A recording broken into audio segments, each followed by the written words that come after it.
hipofunción suprarrenal y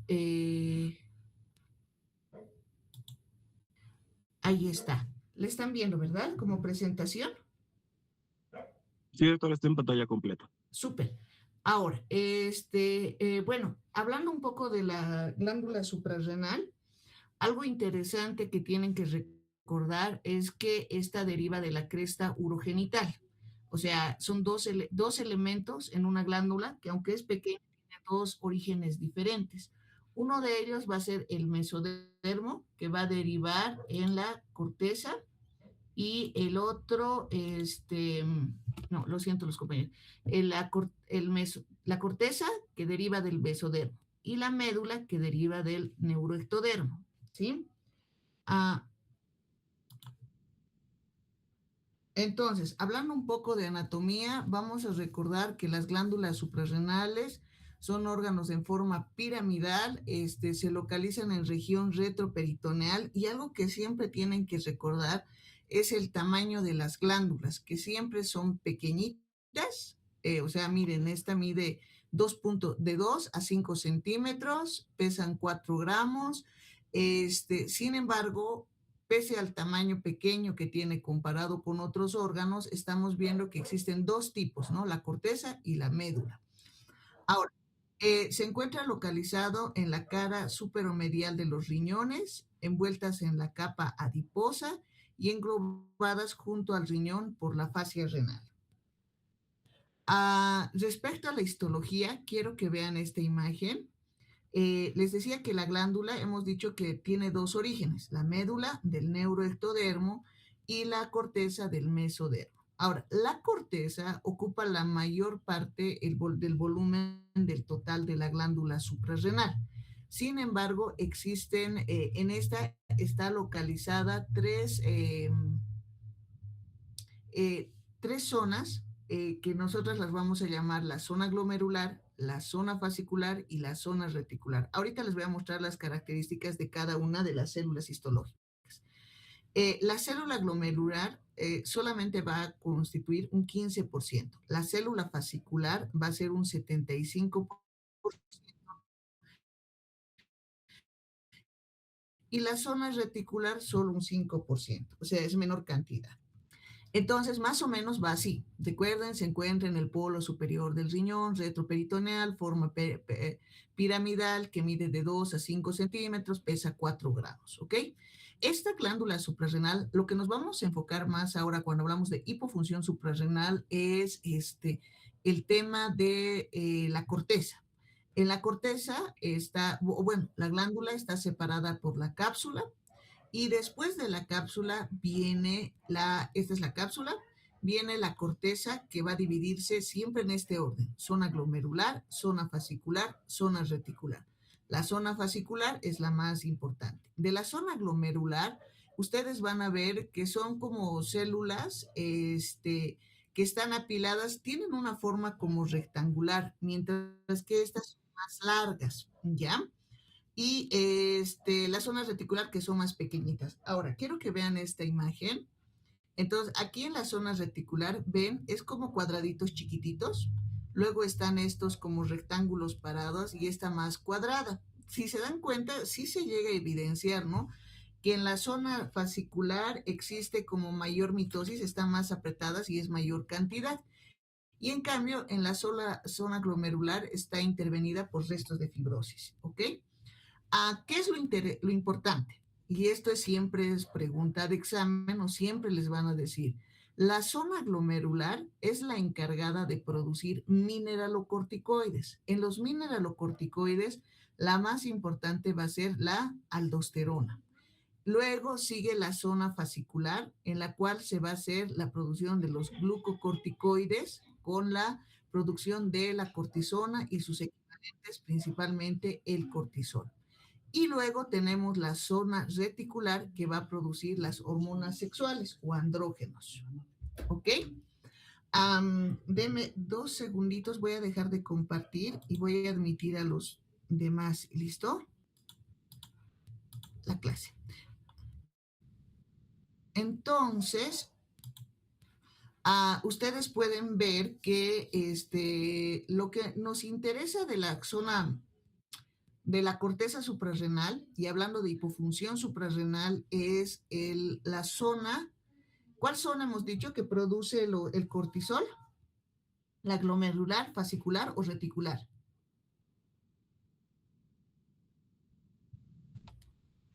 ¿Qué zona es la que produce?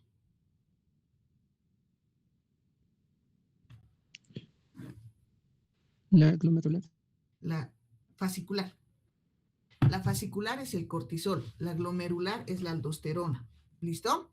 Entonces, de esas tres capas que hemos visto, la que va a estar dirigida o vigilada o controlada principalmente va a ser la fascicular.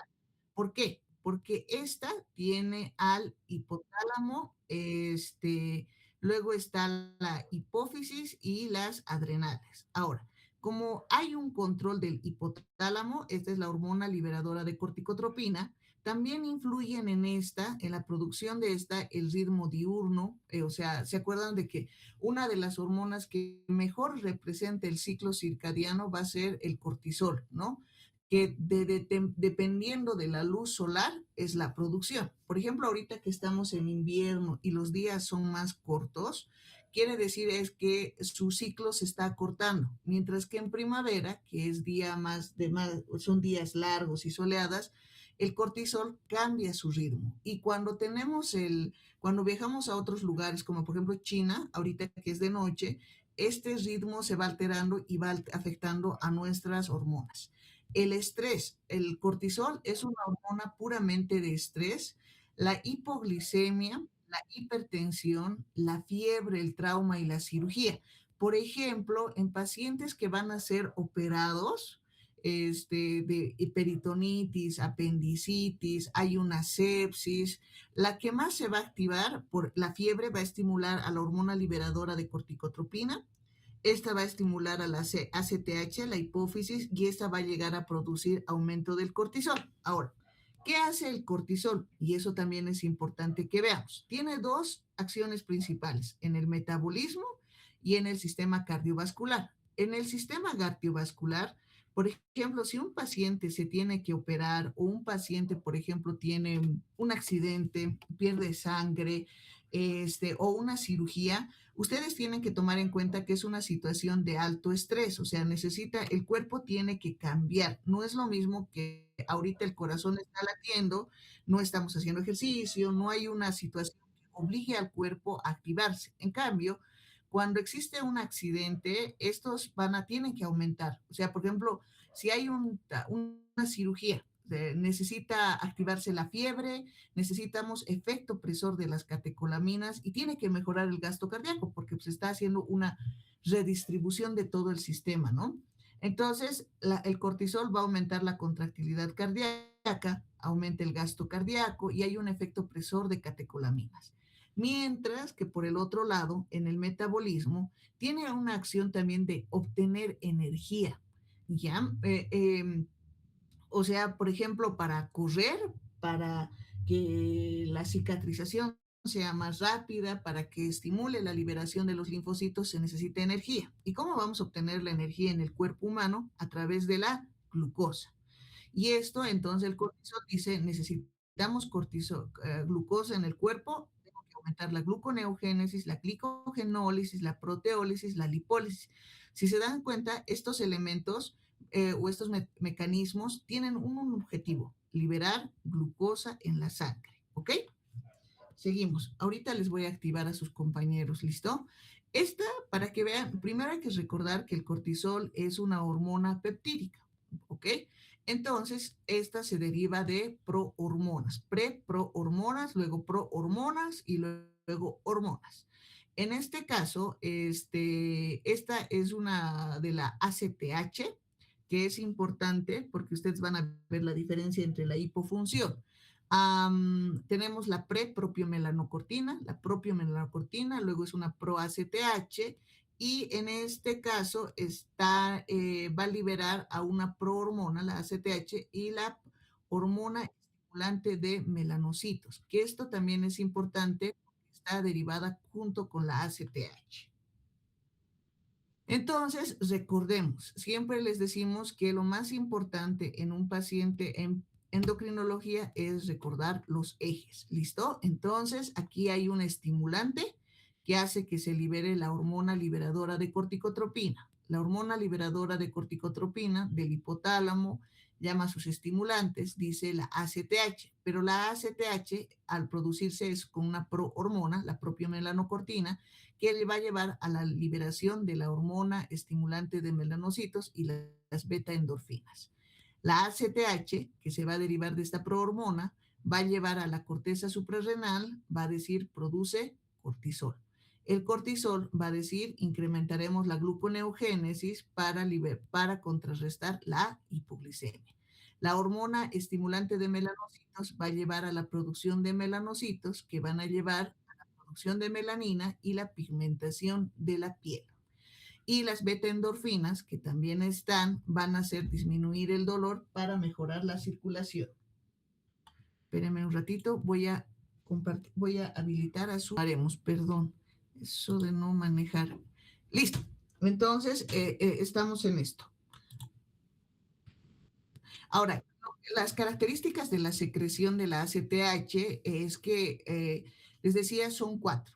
Tiene una secreción pulsátil, hay un ritmo circadiano, hay aumento de la secreción inducida por estrés, lo que les decía hace rato, el traumatismo grave, las quemaduras, infecciones sistémicas, cirugía mayor, hipoglicemia, hipotensión, fiebre, ejercicio y exposición al frío. Ahora, eso es súper interesante.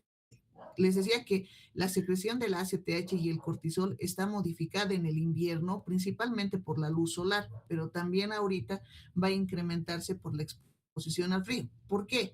Porque necesitamos energía y una forma de obtener energía es a través del cortisol, porque él va a hacer mecanismos como la gluconeogénesis, la proteólisis, la lipólisis, que van a aumentar esta energía, ¿no?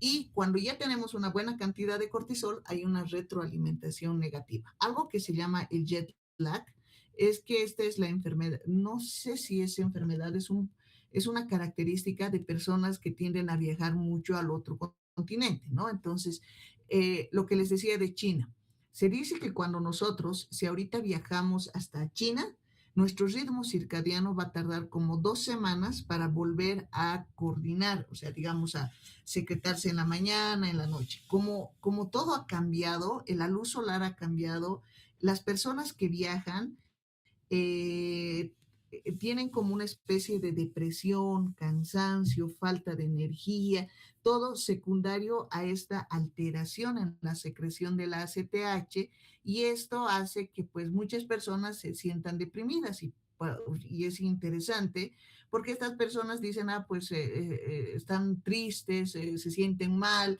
y tratamos de que ese jet lag trate de ser más rápido para que se puedan llegar a adaptar, porque ellos duermen al revés. Entonces, esto es muy interesante porque si bien ya lo hemos reconocido al jet lag, que es la causa de la causa, el problema de los viajeros, este jet lag también lo provocamos nosotros, ¿no? O sea, por ejemplo, ustedes, el no dormir temprano afecta el ritmo circadiano del cortisol. El despertar tarde, porque a veces la vida de adultos hace que uno se despierte a las 3 de la tarde, 11 de la noche, y luego de eso su ritmo circadiano se va afectando, hace que toda la sintomatología del jet lag, del cansancio, desconcentración, todo esto se vea, pero sin necesidad de viajar. Y me parece interesante para que ustedes vean cuán importante es establecer o ver los ritmos circadianos. En el ritmo circadiano siempre empieza con la ACTH y modifica el cortisol. Lo que hace es que el nadir, lo más bajo que vamos a encontrar el cortisol es a las 11 a 12 de la noche, está bajo, empieza su pico a las 3 de la mañana de la ACTH y el cortisol lo va siguiendo, alcanzando su máxima fase a las 8 de la mañana, tiene picos y luego a las 3 de la tarde baja. Por eso muchas de las funciones que nosotros evaluamos para detectar hipercortisolismo es medir el cortisol en la noche, es medir el cortisol a las 8 y medir el cortisol a las 3 de la tarde, para que nosotros podamos evaluar el ritmo circadiano. En las acciones del cortisol, esta me parece una gráfica bien bonita, que sería bueno para ustedes para que lo vean, que tiene efectos del estrés, ¿no? Factores tensionantes, por ejemplo, el hecho de que nosotros les digamos a ustedes el tema de exámenes, en época de exámenes, son emocionales que van a llevar a un incremento de las acciones de cortisol. Hay unas respuestas Doctora, rápidas. Hola, ¿no están viendo? Ay, sí, cierto. disculpe. Sí, sí, sí, cierto. Espérame 2 segunditos. Gracias. 2 segundos. Muchas gracias.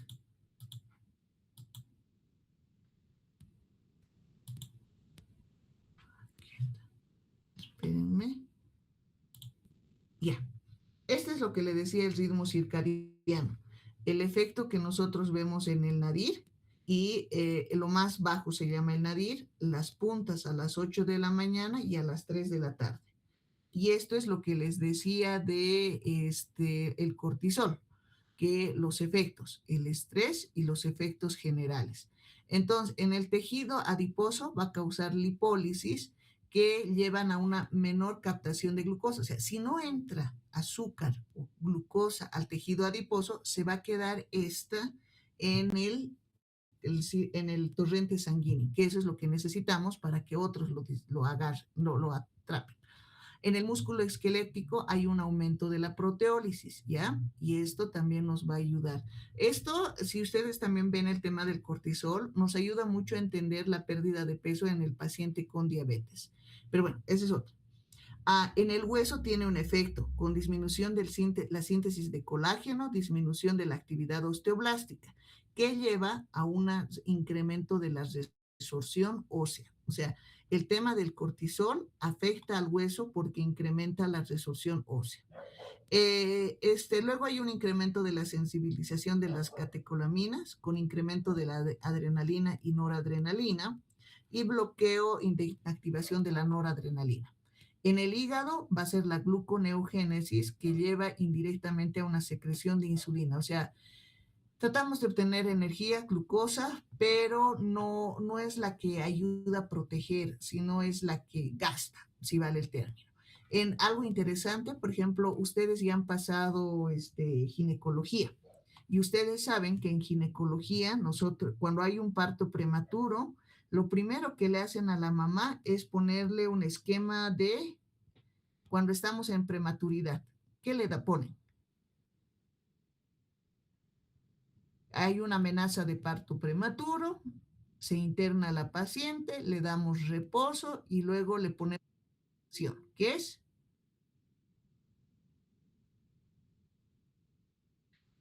Betametasona. No, Dexa no le ponemos, beta. Dexa le podemos poner, pero por otras indicaciones. Le ponemos una betametasona, son 2 ciclos. Se ha demostrado que poniéndole 2 ciclos de betametasona, 2 días seguidos, ayuda a favorecer lo que dice aquí, desarrollo alveolar, producción de surfactante. Y esto ayuda a disminuir el síndrome de dificultad respiratoria. Entonces van a recordar en ginecología que constantemente les mandan y digamos, inmediatamente amenaza de parto prematuro, hacemos eso para que cuando nazca el bebé no tenga tantas complicaciones. En la sangre, el cortisol hace un aumento de la producción de eritropoyetina, aumento de la producción de los hematíes, y en el sistema inmunológico, esto también es importante, activa las acciones antiinflamatorias, unas acciones inmunosupresoras. Recuerdan también la acción que tenemos, por ejemplo, reumatología, inmunología, utilizan muy frecuentemente esto para tratar de controlar los procesos favorecer con las acciones inmunosupresoras en enfermedades como por ejemplo la artritis reumatoidea sistémica o el lupus, ¿no? Y en el sistema endocrino es la inhibición de secreción de otras hormonas por el eje de retroalimentación como las ACTH, GH, TSH, LH y FSH. Como disminuye la producción de GH, hay una inhibición del crecimiento, ¿no? Y hay una inhibición del crecimiento a través de los osteoblastos. Muy bien, entonces, esa es la zona fascicular. Ahora, la zona glomerular, que es de los mineralocorticoides, llevan a un aumento del potasio y disminución del flujo sanguíneo. O sea, son estimuladas por el incremento de potasio y la disminución del flujo sanguíneo, ¿no? En el riñón. Están reguladas por el sistema renina-angiotensina y lo que vamos a recordar es que si los mineralocorticoides favorecen la excreción de potasio y la absorción de sodio. La aldosterona, como decíamos, está producida en la zona glomerular, responde al incremento de potasio, a la disminución de sodio, a la presión arterial baja, estrógenos y ACTH elevados. Se controla por el sistema renina-angiotensina. Este es el sistema renina-angiotensina-aldosterona, algo que ustedes conocen muy bien. Y finalmente tenemos la zona reticular, que son los esteroides sexuales, los cuales van a ser producidos los estrógenos. Entre los estrógenos, hay una pequeña cantidad de estrógenos, pero principalmente los andrógenos. La testosterona, esta se llama la dihidrotestosterona, androstenediona, dehidroepiandrostenediona. ¿Qué hacen los andrógenos? En forma general, incrementan la masa muscular, incrementan el crecimiento celular y favorecen a la presencia de caracteres sexuales secundarios, que en los varones no se nota, pero en las mujeres sí, el tener la barba, el acné, el bigote. Ahora, esto es importante porque esta se llama la esteroidogénesis, ¿no? Entonces, es la conversión del colesterol a través de varios pasos enzimáticos para la producción de aldosterona, cortisol y testosterona. Cuando se afecta cualquiera de estas enzimas, lleva a una producción específica, una alteración en la producción de estos, ¿no? Y si la afectación está desde aquí arriba, por ejemplo, si no hay la capacidad de transformar el colesterol entre estas tres hormonas, es incompatible con la vida. Entonces, vamos a recordar esto sumamente rápido. En la zona glomerular está la producción de los mineralocorticoides. Los mineralocorticoides a través de la aldosterona. La aldosterona está ejecutada o está determinada por el sistema renina-angiotensina. ¿Quiénes la estimulan? Hiponatremia, hipovolemia, hipotensión. Esta va a llevar a la transformación del colesterol por todas estas vías para la producción de aldosterona. En la zona fascicular. En la zona fascicular está la producción, está vigilada por la ACTH. El ritmo circadiano, el estrés lo llevan al colesterol, el cual va a ser la producción de corticosterona y el cortisol. Y la zona reticular, que está producida también, está estimulada parcialmente, pero sí por la ACTH, que llevan a la producción de los andrógenos. ¿Ok? Entonces, vamos a ver que cuando hablamos de hipofunción suprarrenal, nosotros tenemos que hablar de la suprarrenal primaria y la secundaria. Y entonces, saben también ustedes que por tema de endocrinología, cuando la afección es a nivel de la glándula, cortisol, por ejemplo, la glándula suprarrenal, cualquier problema de la glándula suprarrenal, hablaríamos si es una insuficiencia suprarrenal, si digamos no se ha operado, pónganle que se ha operado y le hemos extraído las glándulas suprarrenales, la afección es en la glándula suprarrenal, entonces hablaríamos de una insuficiencia suprarrenal primaria. Si es de la hipófisis, hablamos de una insuficiencia suprarrenal secundaria y del hipotálamo terciaria, pero generalmente cuando es sistema nervioso central, las dos las unimos y decimos, esta es una insuficiencia suprarrenal secundaria. Entonces, ¿cómo nos daríamos cuenta en la insuficiencia suprarrenal primaria? Que el cortisol que se produce en las adrenales, les decía, por ejemplo, ha tenido un accidente, se ha hecho una exéresis de las glándulas suprarrenales, no hay cortisol. La ACTH, por el eje de retroalimentación que está determinada por el cortisol, como no hay cortisol que haga la retroalimentación negativa, la ACTH está incrementada. ¿Listo? Mientras que en una insuficiencia suprarrenal, o sea, la glándula suprarrenal está muy bien, pero el problema está en la hipófisis. Pónganle que la cirugía ha sido ahí arriba, un traumatismo cráneoencefálico severo ya. Entonces, el problema es que la hipófisis no estimula la glándula suprarrenal. Y cuando hablamos de insuficiencia suprarrenal, el cortisol está bajo y no hay hipófisis que pueda producir, entonces la ACTH están bajas. ¿Ok? De la primaria y de la secundaria, las insuficiencias suprarrenales, la primaria es más frecuente que la secundaria, ¿sí? Hablamos de que están serían 93 a 144 casos por millón. Afecta más a mujeres que hombres y la edad media de diagnóstico es de 10 a 20 años mayor en la central que en la primaria. Ahora, de la etiología de la insuficiencia córtica suprarrenal, o sea, vamos a ver, hay de la primaria, o sea, afecta, la más frecuente es la enfermedad de Addison. Antes no era muy frecuente porque la principal enfermedad que nosotros teníamos era la tuberculosis y la tuberculosis causaba una enfermedad de Addison. Luego, con la venida de los medicamentos, los antituberculosos, bajó la incidencia de la enfermedad de Addison.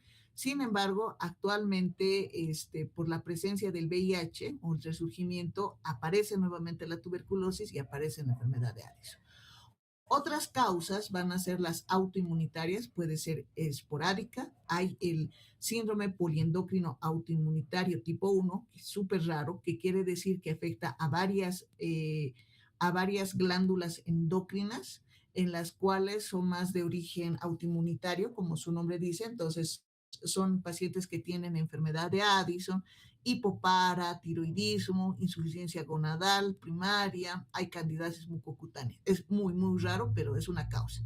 También tenemos la tipo 2, en la cual además del Addison, en vez de hipopara, hay hipotiroidismo, hipogonadismo, diabetes y anemia perniciosa. ¿Ok?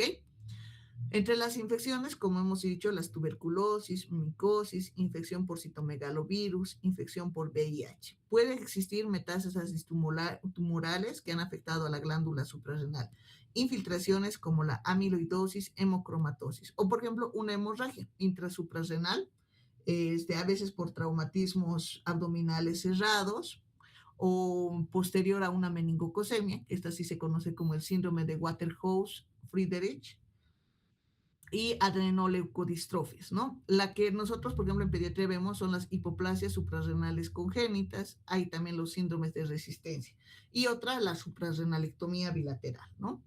En cambio, en las centrales o las secundarias, vamos a decir el tratamiento con glucocorticoides exógeno, el hipopituitarismo, un adenoma, por ejemplo, una acromegalia, le hemos operado, pues, le hemos quitado toda la hipófisis, tumores hipofisiarios y cirugía hipofisiaria, un craniofaringioma, una apoplejía hipofisiaria puede causar las enfermedades granulomatosas cuando son a nivel central, tuberculosis del sistema nervioso central, por ejemplo, depósitos tumorales, los infartos hipofisiarios después del parto, uno bien famoso es el síndrome de Sheehan, radiación hipofisiaria, entonces la deficiencia aislada, aquí hay mutaciones de los genes, es muy raro, pero sí pues, llegamos a ver, y deficiencia de varias hormonas hipofisiarias, ¿ok? ¿Cuáles son las características clínicas? En una insuficiencia suprarrenal, o sea, casi todas son iguales, ¿no? Pero en una insuficiencia suprarrenal, más que todo va a haber el tema de debilidad y cansancio, anorexia, síntomas gastrointestinales, esto más que todo por alteraciones de la presión arterial, ¿no? Náuseas, vómitos, estreñimiento, dolor de abdominal. Algo interesante es que les gusta la sal, ¿no? Mareos posturales, dolores musculares, puede haber pérdida de peso. La hiperpigmentación se presenta en forma, es patognómica de la insuficiencia suprarrenal primaria, no de la secundaria, ¿listo? Puede haber vitíligo, porque hemos dicho que puede estar asociada a otras enfermedades autoinmunitarias, calcificación auricular. De los datos de laboratorio, principalmente va a causar hiponatremia, hiperpotasemia, hipercalcemia. Entonces, en este caso, miren, esta es una mano normal y esta es pigmentada, ¿no? Hay un incremento, se localiza más, como pueden ver, en las zonas de flexión y extensión que se va localizando. Yo tengo un paciente que hemos visto que inclusive era tanta la pigmentación, lo tengo todavía, son dos niños, que están las uñas, se van, las rayitas empiezan a hacerse, se van pigmentando. Esto no se ve muy bien en la imagen, pero es vitíligo asociado a hiperpigmentación. Y la pigmentación que existe en la mucosa. De las alteraciones hemos dicho hiponatremia, hipercalemia, hipercalcemia. Puede haber azotemia, anemia, eosinofilia. Entonces, esta parte es súper interesante e importante porque el hipoaldosteronismo o la deficiencia de la aldosterona se va a manifestar por hiponatremia, las alteraciones de laboratorio, pero puede presentarse en una insuficiencia adrenal primaria, pero no en una secundaria ni en una terciaria. El hipocortisolismo se va a presentar en las tres. ¿Cómo se va a manifestar? Por pérdida de peso, la fatiga, la pérdida de fuerza muscular, vómitos, problemas gastrointestinales, la hipotensión ortostática. Laboratorios es hipoglicemia, hiponatremia. Mientras que el hipoandrogenismo es, por ejemplo, la pérdida de líbido, la pérdida de vello púbico, es una disminución de las hormonas de los andrógenos y se presentan en las tres también. Y la elevación del ACTH se presenta en la primaria, pero en la secundaria y la terciaria está ausente. Eso es súper importante para las preguntas, ¿no? Porque les vamos a hacer la diferencia entre primaria y secundaria. Entonces nosotros vemos a la misma mujer que tiene hipocortisolismo, una insuficiencia suprarrenal, el antes y el después del tratamiento. Como pueden ver, los cambios que existen en este paciente, me voy a apurar. El enfoque del diagnóstico es confirmar el hipocortisolismo y luego identificar cuál es el problema. Entonces, ¿qué nos va a ayudar? Nos va a ayudar a evaluar el cortisol AM, ¿se acuerdan? Porque tiene un pico más alto. Si es menos de 5, dices, aquí está sospechoso.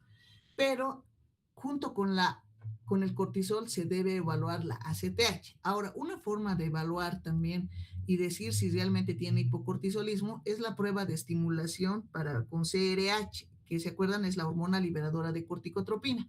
Nosotros ponemos el equivalente del CRH para que estimule la ACTH y con ella la producción del cortisol. Si esta se activa, entonces vamos a hacer, esta está indicada más que todo para una insuficiencia suprarrenal secundaria. O sea, sabemos que tiene cortisol bajo, pero si nosotros damos la CRH, esta va a ser producida la ACTH.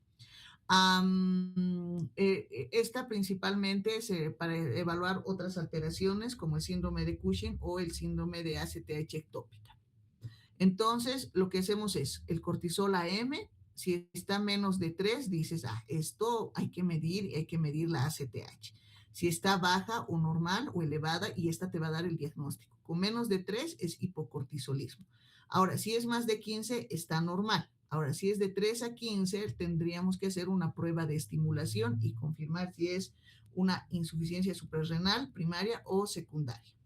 Ahora, si es una insuficiencia adrenal central, la resonancia magnética es lo más importante. En este caso vamos a hacer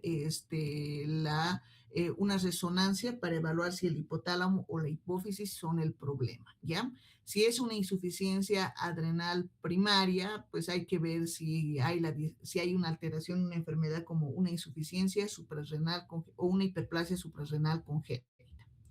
Algo importante, que ya con esto termino, mis niños, es que cuando existe una insuficiencia suprarrenal, si digamos el paciente tiene una enfermedad de Addison, no ha sido diagnosticado y encima se suma una situación de estrés mucho más grave, por ejemplo, una cirugía o un accidente, puede desencadenar a lo que se llama la crisis adrenal. Y en la crisis adrenal es una deshidratación, hay hipotensión o shock desproporcionados. De pronto lo que tenía que ser una simple hipotensión se va a llevar a un choque hipovolémico severo, náuseas y vómitos. Entonces la historia de pérdida de peso y anorexia, muchas veces el diagnóstico lo hacemos en terapia, ¿no? Porque la crisis suprarrenal no responde a las medidas coherentes y recién nos damos cuenta de que pues ha habido algo más. Dolor abdominal, hipoglicemia, fiebre, que no están relacionadas con nada, hiponatremia, la hiperpotasemia, azoemia, hipercalcemia, eosinofilia y otras deficiencias endógenas. Ahora, ¿cuál es el tratamiento tanto en la insuficiencia suprarrenal como en la crisis adrenal? Le falta cortisol, entonces les damos cortisol. La diferencia es la cantidad. Si digamos yo diagnostico una enfermedad de Addison sin situación de estrés, no tiene crisis adrenal, voy a dar una suplementación fisiológica de cortisol. Si es una crisis adrenal, damos bolos de cortisol para que se recupere más rápido. ¿Ok? Entonces, esto sería todo. Muchas gracias. ¿Alguna pregunta?